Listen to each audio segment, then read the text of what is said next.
so much motherfucking design on right now.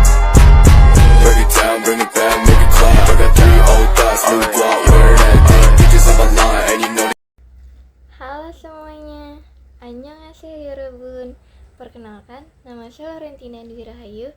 Saya adalah mahasiswi dari Universitas Swadi Gunung Jati.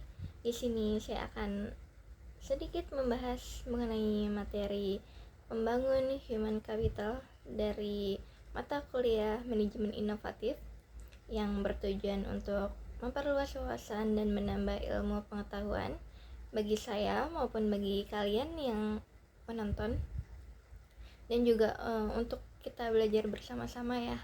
Jadi kita langsung saja ke video materinya.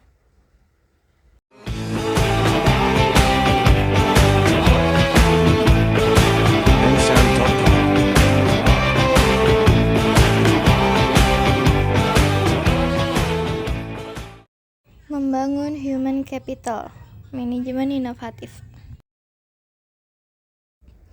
Human capital secara harfiah, pengertian modal manusia adalah pengetahuan, keahlian, kemampuan, dan keterampilan yang menjadikan manusia sebagai modal atau aset suatu bangsa. Human Capital Management oleh Gaspers 2012 dikenal juga sebagai manajemen talenta, yaitu suatu SDM yang terkait dengan proses pengembangan SDM dan memperkuat kedudukannya dalam suatu lembaga, memelihara dan mengembangkan SDM dan menarik sebanyak mungkin SDM yang memiliki kompetensi, komitmen, dan karakter organisasi menjadi lebih berkualitas. Dalam menyiapkan SDM yang berkualitas, manajer dalam seluruh hierarki organisasi bertindak sebagai perencana, pengorganisasian, pengarah, pemotivasi, dan pengendali. Pada dasarnya, organisasi memiliki ketergantungan dengan SDM yang ada dalam organisasi untuk menggerakkan organisasi, memenangkan persaingan, dan mencapai tujuan melalui proses dan mekanisme manajemen yang benar. Dalam human capital, MSDM adalah penggunaan dan pengaplikasian fungsi-fungsi manajemen yang memfokuskan perhatiannya pada pengelolaan dan pengaturan peranan SDM dalam suatu organisasi.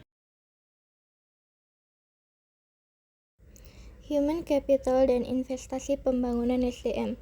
Yang pertama itu ada konsep human capital atau modal manusia, yang berkaitan dengan fakta bahwa pada dasarnya manusia akan menanamkan investasi dalam dirinya melalui pendidikan, pelatihan, dan aktivitas lain yang akan meningkatkan pendapatan mereka di masa depan melalui peningkatan penghasilan seumur hidup.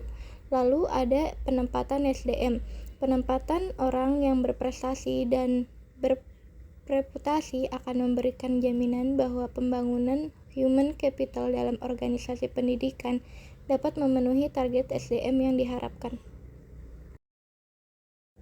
Lalu selanjutnya ada standar kualitas. Kualitas produktivitas memenuhi standar apabila SDM mendapatkan pengalaman belajar dan latihan yang cukup untuk penguasaan ilmu pengetahuan dan keterampilan sesuai bidang peminatannya.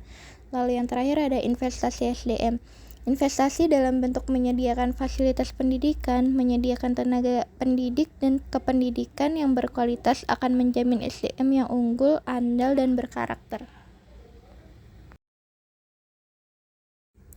Lalu di sini ada strategi-strategi yang digunakan untuk membangun human capital. Yang pertama itu ada menetapkan visi yang terarah, yang kedua itu ada tujuan jelas dari human capital, yang ketiga ada kebijakan untuk mencapai sasaran, lalu yang terakhir ada rencana implementasi yang sempurna.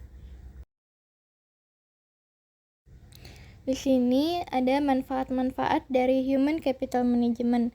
Yang pertama itu Human Capital Management mampu membantu praktisi HR untuk merekrut orang yang tepat di posisi yang tepat. Lalu yang kedua ada HCM mampu berfokus pada pilihan tepat untuk pelatihan dan pengembangan skill karyawan. Lalu yang ketiga, HCM mampu membantu karyawan menganalisa kekurangannya dan mendukung strategi skill improvement. Yang keempat, HCM mampu mendukung perusahaan dalam menentukan biaya yang sepadan setelah melihat potensi setiap karyawannya. Dengan begitu, perusahaan bisa memaksimalkan return of investment. Hal yang terakhir, HCM mampu meningkatkan rasio retensi karyawan dan meningkatkan employee engagement.